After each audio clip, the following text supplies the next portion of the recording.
Singalila national পার্কের ওখান দিয়ে আস্তে আস্তে যে দেখো এরকম একটা সুন্দর খেলার মাঠ, বাচ্চারা ফুটবল প্র্যাকটিস করছে, নেট দিয়ে ঘেরা চারিদিকে, আর তেমনি চারিদিকে পাহাড়ে ঘেরা মাঠ, অসাধারণ। আমার তো নিজে দেখেই মাঠে নেমে পড়তে ইচ্ছা করছে।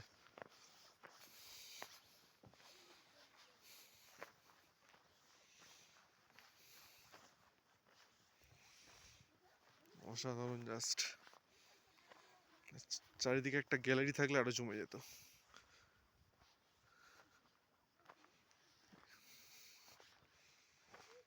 ওখানে লেখা আছে ধোত্রে ফরেস্ট ভিলেজের আন্ডারে পড়ছে এগুলো সব।